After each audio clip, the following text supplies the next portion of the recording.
Ya, Indonesia bercita-cita menjadi negara maju dan masuk sebagai kekuatan lima besar dunia pada satu abad setelah kemerdekaan atau tepatnya pada 2045.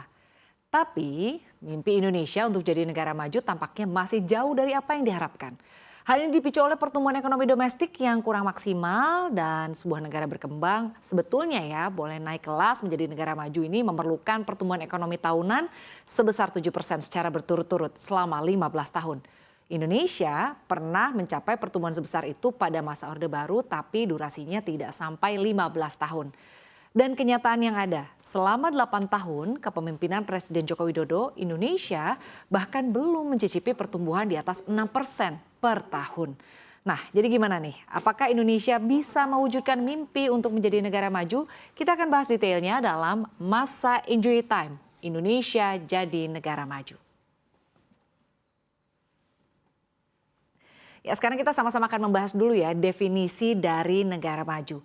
Negara maju adalah begitu ya, negara berdaulat yang memiliki kualitas hidup yang tinggi, ekonomi yang maju dan infrastruktur teknologi yang canggih relatif dibandingkan negara-negara yang kurang maju lainnya. Jadi negara maju adalah negara yang memiliki standar hidup yang tinggi tentunya ya dengan perekonomian yang merata, lalu penggunaan teknologi yang tinggi dan telah berhasil dalam berbagai bidang. Memiliki taraf kehidupan dan kesejahteraan hidup yang lebih tinggi, sarana prasarana yang dimiliki pun harusnya sangat memadai mulai dari sektor sosial sampai dengan kependidikan. Lalu berikutnya, ciri-ciri dari negara maju itu seperti apa? Kita akan lihat di slide selanjutnya. Nah, ini dia adalah ciri-ciri dari negara maju ya. Untuk dapat mengklasifikasikan apakah suatu negara tergolong maju atau tidak, kita akan bahas lebih dalam ya. Kita lihat untuk yang pertama ini adalah memiliki pendapatan per kapita yang tinggi. Negara yang maju memiliki pendapatan per kapita yang tinggi di setiap tahunnya. Menurut Kantor Perwakilan Perdagangan Amerika Serikat, negara dengan pendapatan per kapita di atas 13.000 US dollar per tahun digolongkan sebagai negara maju.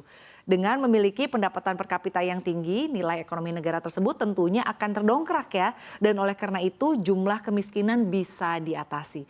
Lalu yang selanjutnya adalah keamanan yang sudah terjamin. Nah, tingkat keamanan negara maju ini tentunya sudah lebih terjamin ya jika dibandingkan dengan negara berkembang. Hal ini juga merupakan efek samping dari canggihnya teknologi di negara maju dan dengan teknologi yang canggih, fasilitas keamanan dan teknologi persenjataan pun turut berkembang menjadi lebih baik. Lalu yang selanjutnya adalah terjaminnya kesehatan.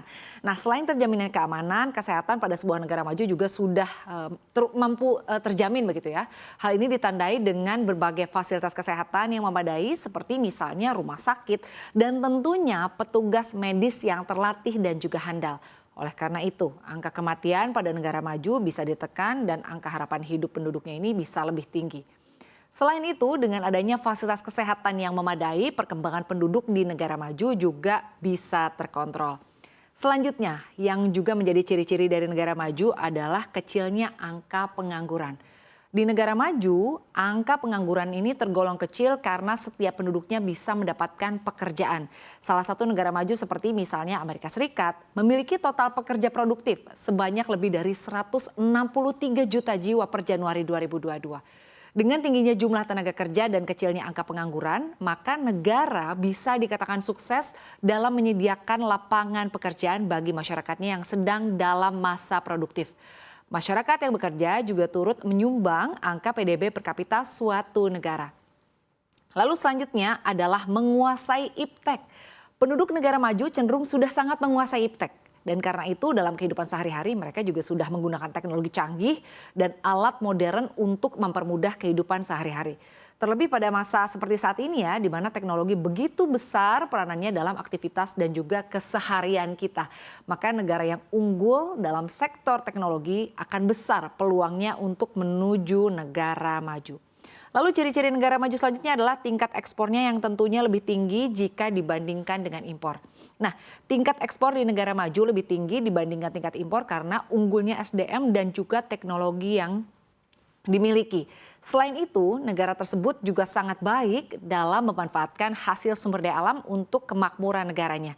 Hal ini terbukti dari negara Tiongkok gitu ya, yang kini menjadi negara adidaya karena fokus pada perdagangan dan juga berhasil menjadi eksportir nomor 1 di dunia. Di slide selanjutnya kita akan membahas apa aja sih syarat-syarat untuk menjadi negara maju. Nah, ini kita bicara mengenai syarat begitu ya. Sebetulnya Indonesia ini kalau mau masuk ke dalam kategori negara maju ini hendaknya memenuhi beberapa persyaratan ya.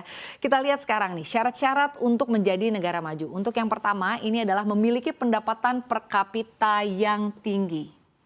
Nah, memiliki pendapatan per kapita yang tinggi akan berdampak pada tingkat kemakmuran masyarakatnya. Semakin tinggi pendapatan per kapita, maka semakin kecil tingkat kemiskinannya.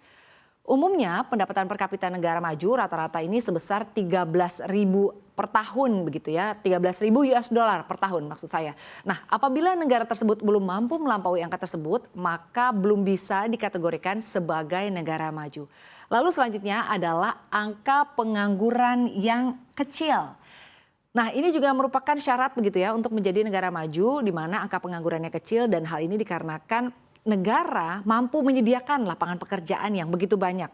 Negara berkembang dan negara terbelakang umumnya memiliki tingkat pengangguran yang besar dan kurangnya lapangan pekerjaan bisa menjadi salah satu penyebab kepadatan penduduk pada suatu wilayah. Lalu yang selanjutnya adalah ekspor yang lebih banyak. Nah, negara maju umumnya memiliki komoditi ekspor yang lebih banyak ketimbang impor.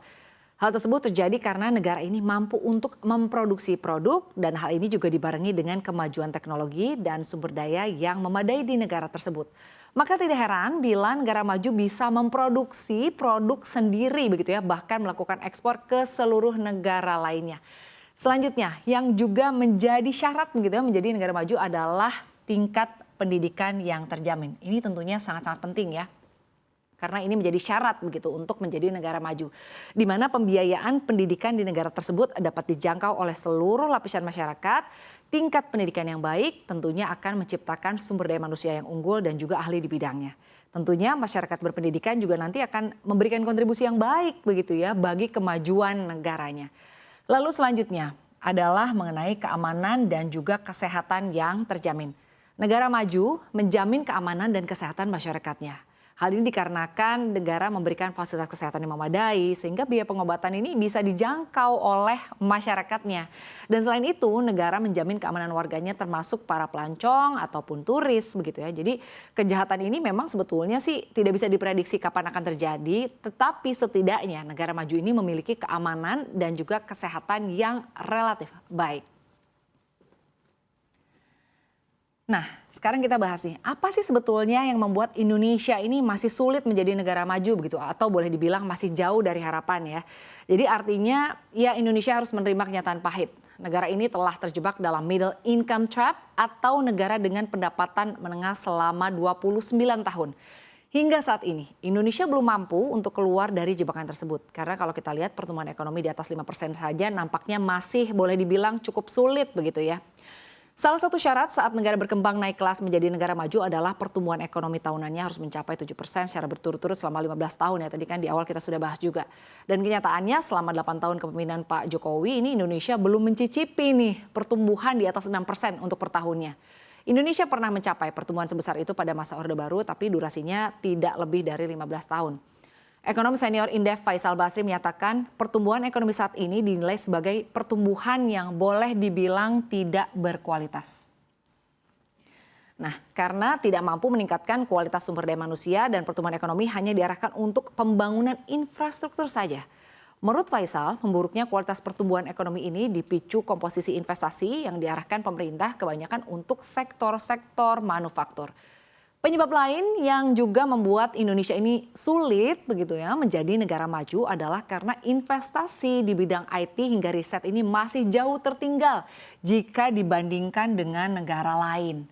Nah, mengutip data APO Productivity Databook 2022, Faisal Basri menunjukkan komposisi investasi Indonesia mayoritas untuk konstruksi sebesar 83%. Setara dengan Nepal yang urutan pertama 85% dan Myanmar 81%.